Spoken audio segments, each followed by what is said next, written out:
Alright, so we left off last week talking about the cell cycle. And remember, the cell cycle is composed of 4 different stages. You've got G1, S, G2, and then M phase. And in M phase, we focused on mitosis, which is then followed by cytokinesis. And so today what we're going to be talking about is we're going to talk about another way for cells to divide. Except this time we're going to be talking about meiosis instead of mitosis.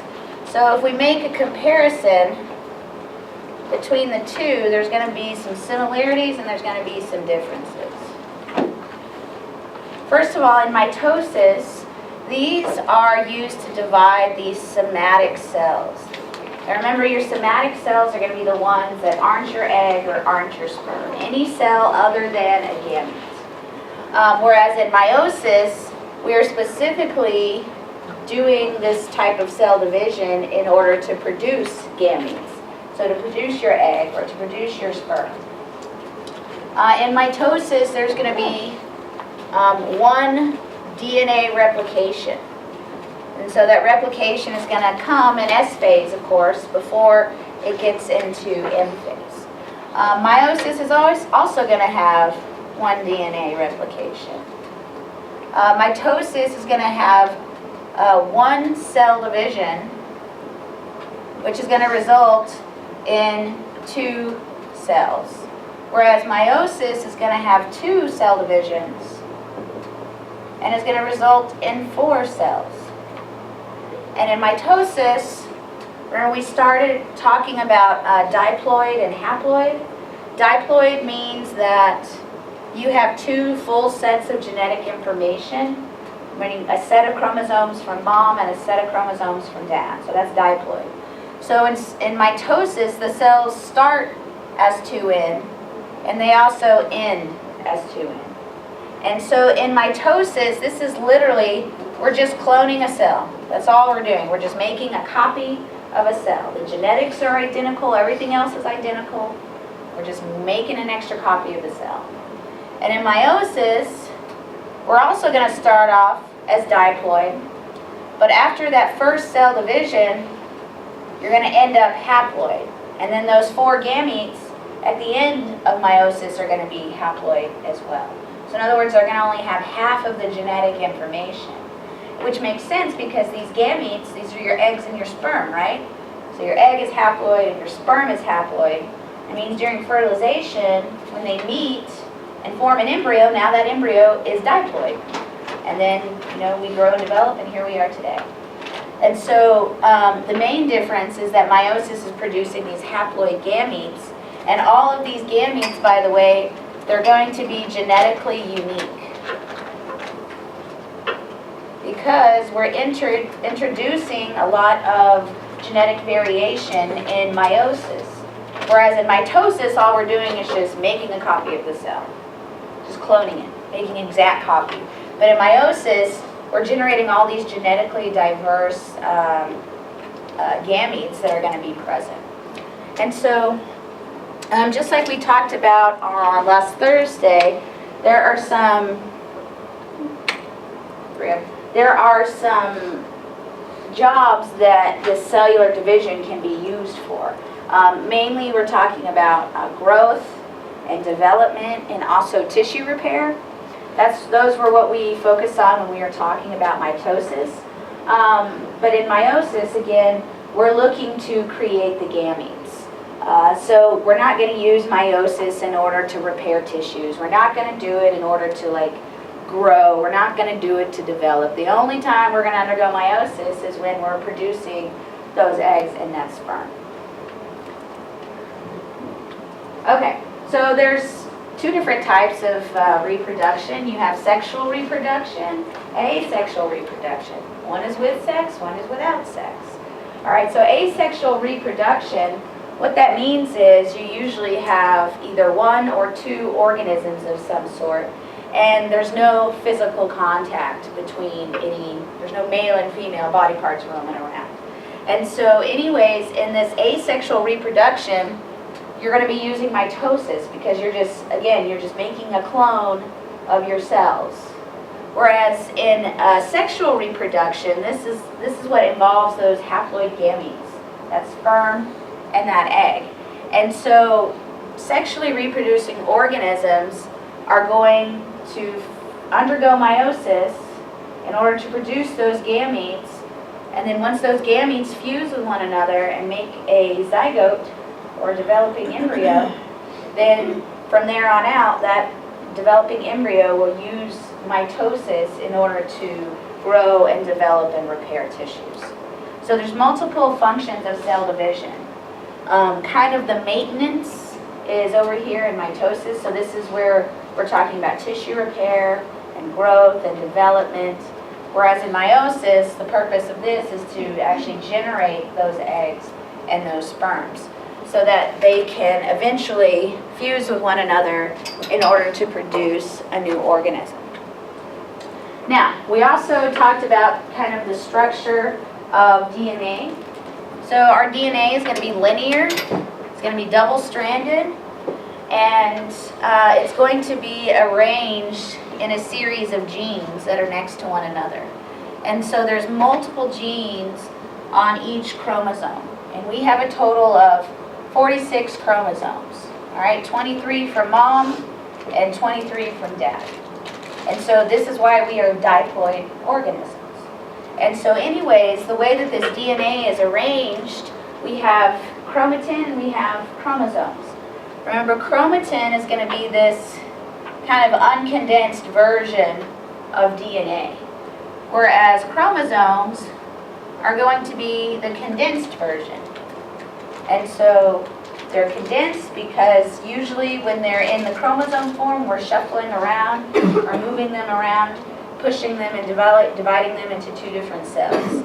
And so chromatin is the uncondensed, and then chromosomes are going to be the condensed version. And so you're not going to be able to see these chromosomes until you get later on until the cell cycle, particularly during M phase, and also this chromatin is going to condense in meiosis as well. Okay, oops, wrong way. All right, so just like in mitosis, before we can undergo meiosis, we need to replicate our DNA. And so we're going to replicate our DNA just like we would prior to mitosis. And so after we replicate our DNA, so there was my one piece of DNA. After we replicate it, it's going to look like this. And there's these sister chromatids right here are genetically identical to one another. And so these sister chromatids are going to be held together by the centromere. And we're still going to see the spindle apparatus and everything that we saw in mitosis occur in meiosis, except we're just going to add a few more steps and another round of cell division. So, obviously when you replicate your chromosome, you're making a copy of it. And so it's a genetic copy. It's the exact same as this guy. So that's why we call these sister chromatids, because they're genetically identical. And then we're going to end up separating these in meiosis just like we do in mitosis. But in meiosis, we're going to be having two different cell divisions. And so the last step of mitosis is separating those sister chromatids from one another. But adults, we alternate between meiosis, fertilization, and mitosis. So when we're first born, all right, we start off as a diploid because we had a haploid sperm and a haploid egg come together in fertilization and create this diploid zygote. And then from this point on, the zygote is going to undergo mitosis, making lots and lots and lots of copies of lots of different types of cells, and until we end up becoming a fully fledged adult. And then once we come of age, we start undergoing meiosis. I mean, mitosis is still happening.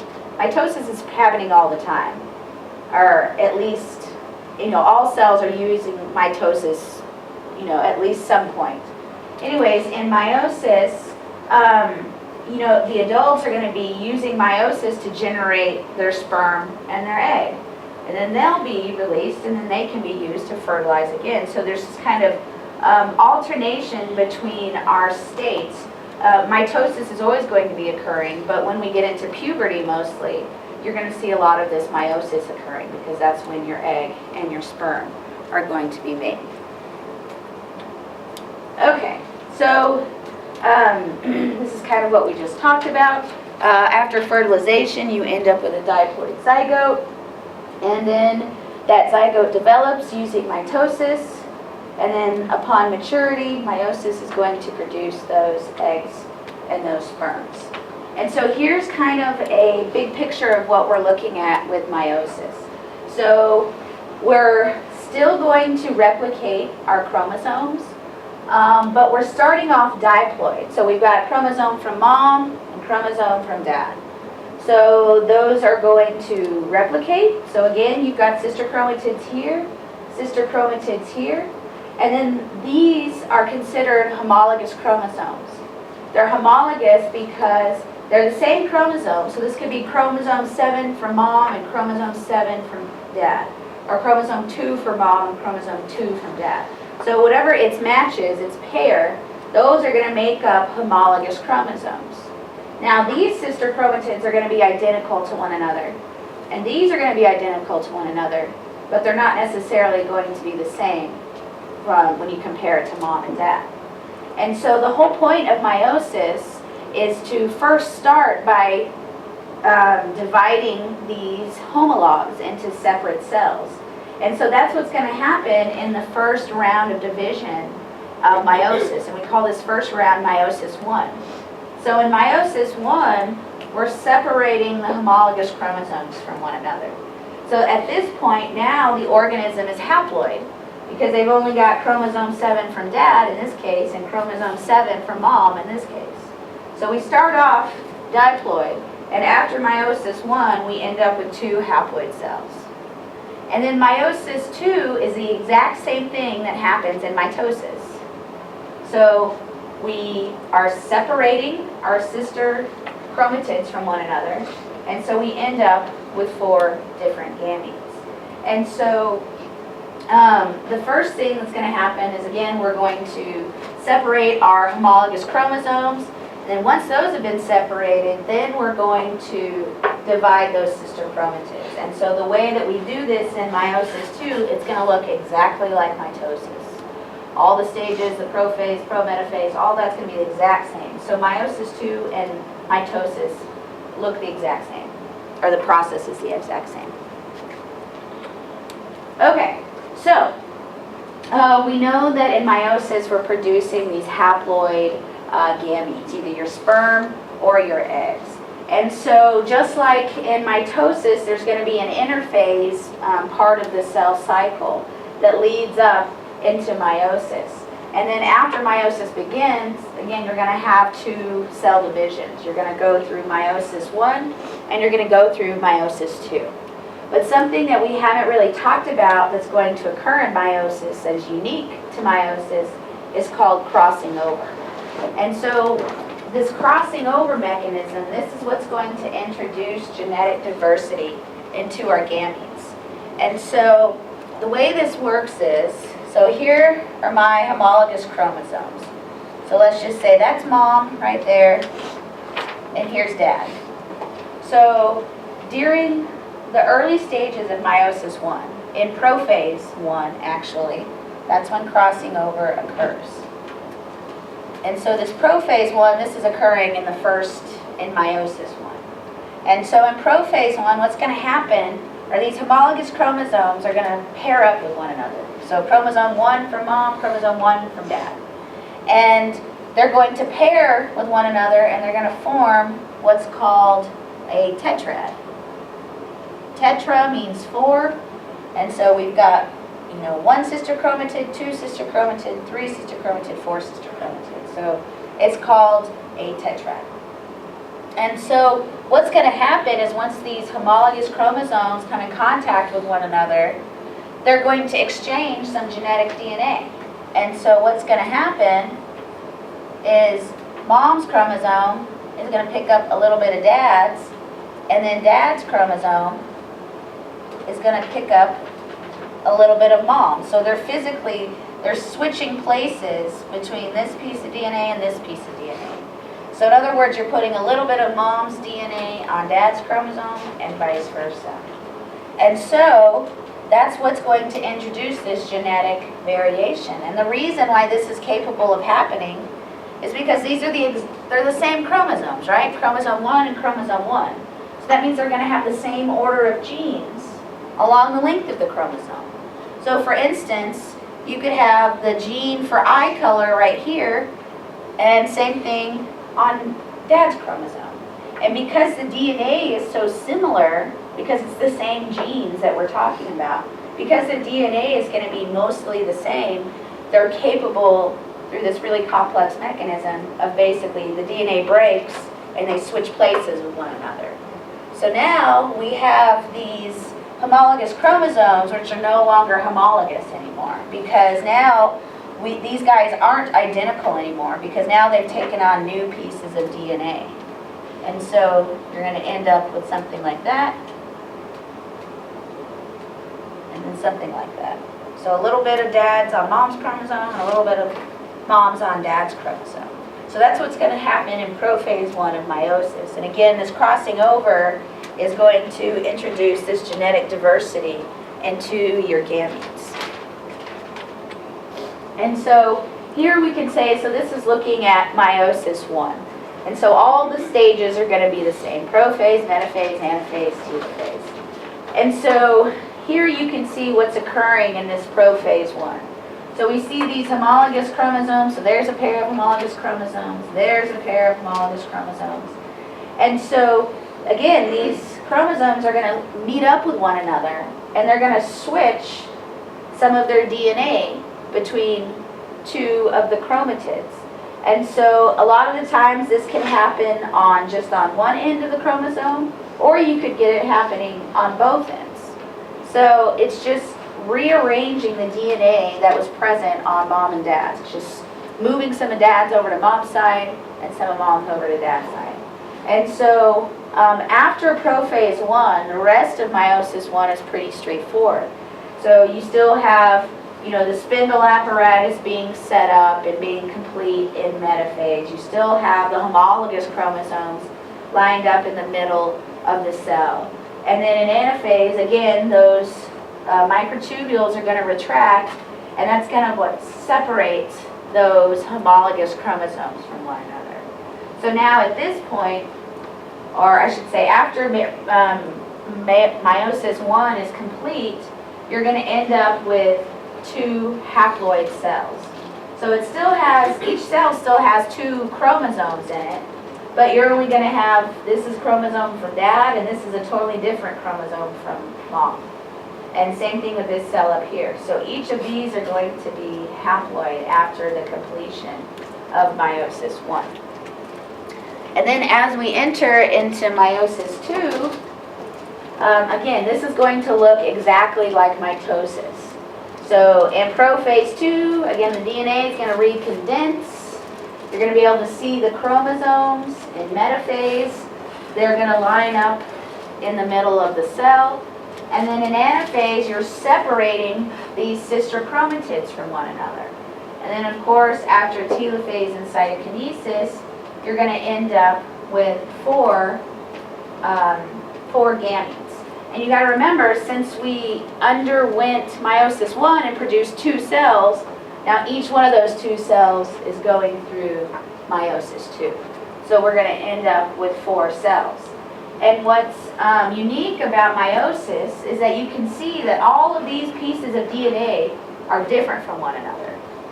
And so once we divide those, we're going to end up making 4 gametes that are going to be totally unique.